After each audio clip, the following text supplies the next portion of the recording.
Bonjour tout le monde et bienvenue sur une nouvelle vidéo Olfeo So What, la série de vidéos qui décrypte les fonctionnalités des solutions Olfeo. Aujourd'hui, on va parler d'une fonctionnalité très importante mais souvent sous-cotée, les chartes informatiques. Qu'est-ce que c'est? À quoi sert-elle?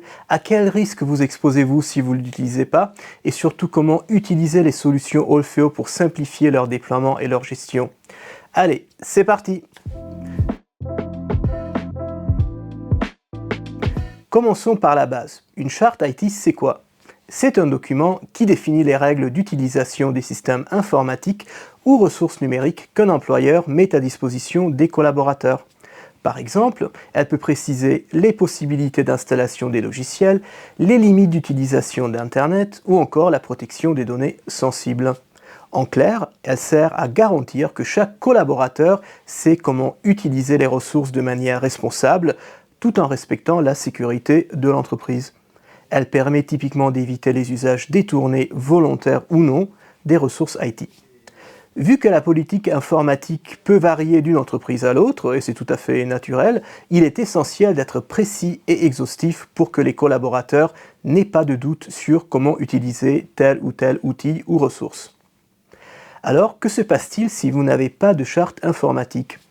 Eh bien, vous vous exposez à plusieurs risques. En cas de litige avec un collaborateur, l'absence de charte peut affaiblir la position de l'entreprise et rendre le dossier plus complexe.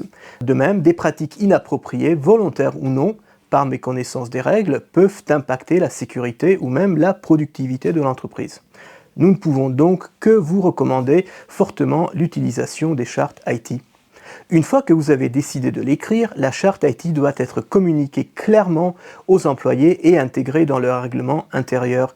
Et c'est souvent là que le mât blesse. La charte IT est souvent intégrée dans un ensemble de documents administratifs qu'un collaborateur signe à son arrivée et qui est probablement oublié aussitôt. Et côté employeur, il n'y a aucune preuve de lecture ou même de compréhension. Face à ces limites, Olfeo propose une autre approche. Elle permet de charger sa charte directement dans la solution de passerelle de sécurité web et faire en sorte que le collaborateur ne puisse naviguer sur Internet que après avoir lu et signé électroniquement la charte. Plusieurs bénéfices à cette solution. L'employeur garde des traces et des statistiques sur la signature du document et côté collaborateur, la charte est nécessairement lue et acceptée. Alors, voyons concrètement comment faire, avec un exemple précis, avec notre outil Olfeo SaaS et Olfeo On-Premise. Alors la première étape évidemment c'est de s'authentifier, donc vous rentrez votre login et votre mot de passe. Nous arrivons sur le back-end de Olfeo On-Premise, on va dans Administration et nous allons créer une nouvelle charte Internet. Alors on a créé une charte pour l'exemple qu'on a appelée charte Olfeo avec une petite description, un petit message de présentation, donc qui peut être personnalisé en HTML, et ensuite nous avons rentré la confirmation de lecture de la charte avec le texte du bouton. Ensuite, on peut uploader un fichier pour voilà, détailler la charte. Ça peut être soit un PDF, soit un lien vers une page. Donc, il ne faut pas oublier de bien valider. Ensuite, nous allons l'attribuer à quelqu'un. Donc là, ici, nous avons créé un annuaire avec un utilisateur qui s'appelle Mel.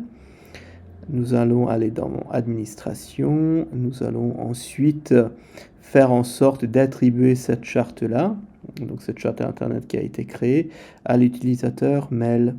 Donc on va bien dans Annuaire, dans le groupe Try, on voit que Mel n'a pas d'annuaire, donc on va lui attribuer le modèle logo Olfeo et ensuite la charte Internet que nous venons de créer. On valide, on oublie on n'oublie pas de valider évidemment. Ensuite, nous allons faire le test, donc on va aller dans Internet Explorer, Edge, on va vérifier que par défaut, avant même de pouvoir naviguer, il y a bien un message de charte informatique qui s'affiche. Important de noter que l'utilisateur ne peut pas browser tant que la charte n'a pas été validée, comme on le voit sur l'exemple. Et ensuite, nous vérifions bien qu'une fois que la charte a été validée, on peut bien naviguer sur Internet dans des conditions tout à fait normales. Voilà, donc on revient bien dans Administration pour vérifier que l'utilisateur Mel a accepté la charte Internet. Donc on va bien dans l'annuaire, dans le groupe, et on voit que Mel a bien lu et accepté la charte informatique à la date en question. Merci pour votre attention et on se retrouve bientôt pour une nouvelle vidéo d'Orfeo So What.